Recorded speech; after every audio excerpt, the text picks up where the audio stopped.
Sometimes, the very people we judge the harshest, the ones we look down upon, might just be the ones Allah loves the most. It's a thought that can change everything, isn't it? Let me tell you a story that might just change how you see forgiveness forever. In a quiet old town where every cobblestone seemed to hold a secret, lived a man named Ziyad. He was known for two things: his wealth and his unyielding anger. Ziyad was a man who held on to grudges like a dragon guards its gold. His heart was a fortress, and its walls were built from pride and resentment. He never forgave anyone who crossed him, not even his own brother, Hassan. A trivial business disagreement years ago had fractured their bond, and Ziyad had slammed the door on any chance of reconciliation.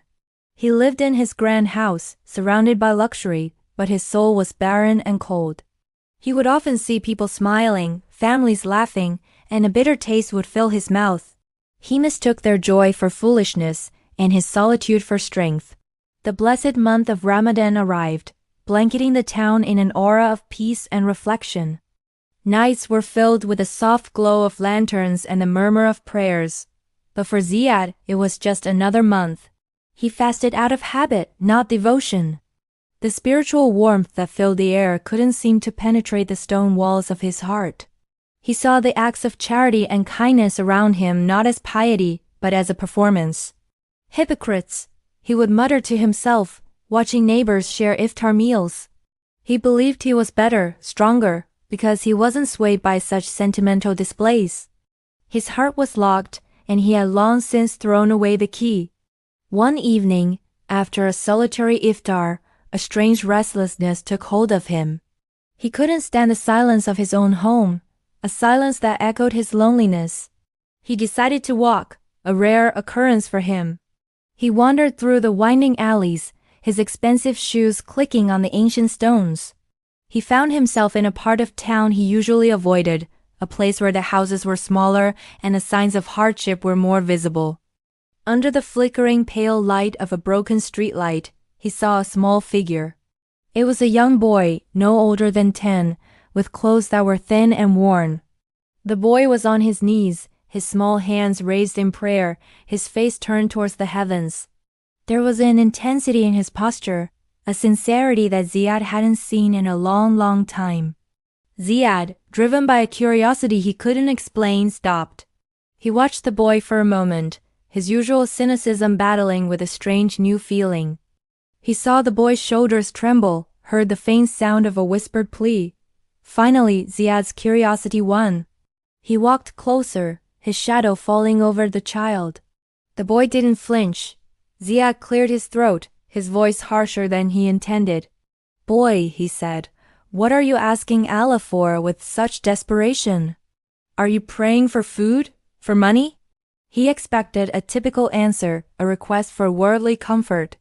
The boy slowly lowered his hands and looked up at Ziyad. His eyes were clear and deep, holding a wisdom that seemed far beyond his years. He wasn't intimidated. With a voice that was soft but steady, he replied, "I'm asking for Allah to forgive my father." Ziyad was taken aback. "Your father? What did he do?" The boy looked down for a moment, then met Ziyad's gaze again. "My father, he made mistakes, he hurt us, and he left. People say terrible things about him."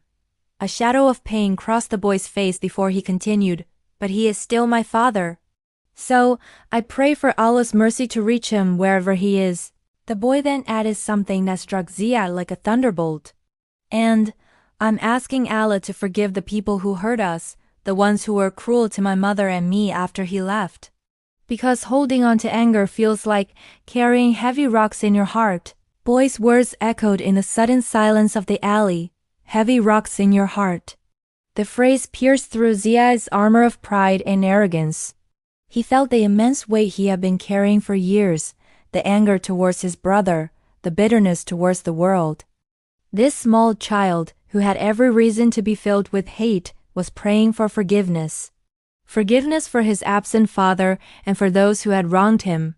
Ziyad stood frozen, unable to speak. The child's simple, profound prayer had exposed the poverty of his own soul. He, a wealthy, powerful man, was spiritually destitute compared to this homeless boy. He mumbled a thank you and walked away, his world turned upside down. That night, Ziyad couldn't sleep. The boy's words replayed in his mind. Holding on to anger feels like carrying heavy rocks in your heart. He tossed and turned, the fortress around his heart beginning to crumble. When sleep finally came, it brought a dream. He was a child again, in his mother's warm embrace. Her scent of jasmine and cardamom filled his senses. She looked at him with her kind, loving eyes, the same eyes he had tried so hard to forget. She held his face in her hands and whispered, "My dear Ziyad, forgiveness is a gift you give to yourself. Forgive my son, so that Allah may forgive you. Release the rocks from your heart, and let the light in." Ziyad woke up with a start, his cheeks wet with tears. The dream felt so real, his mother's voice so clear. He felt a profound shift within him, a cracking of the ice that had encased his heart for so long. The sun was just beginning to rise, its early rays painting the sky in shades of rose and gold. For the first time in years, Ziyad didn't see the dawn as just the start of another empty day. He saw it as a new beginning. He knew what he had to do. Without a second thought, he performed his ablution, prayed Fajr with a sincerity that shook his entire being, and left his house. He didn't walk towards his business or the marketplace. He walked towards the one place he had avoided for a decade, his brother's home. He stood before Hassan's modest door, his heart pounding in his chest. He was afraid. What if Hassan slammed the door in his face? He deserved it. He took a deep breath and knocked. The door opened, and there stood Hassan, older with more gray in his hair, his face etched with surprise and caution. For a long moment, they just stared at each other, a decade of silence hanging between them.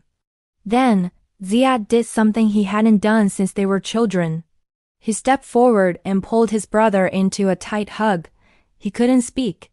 All the years of anger, pride, and resentment came pouring out in a flood of tears. He sobbed on his brother's shoulder, repeating one word over and over, "Forgive me. Forgive me." Hassan, stunned at first, felt the sincerity in his brother's cries. He felt the rigid anger melt away from his own heart, and he hugged Ziyad back, his own eyes filling with tears.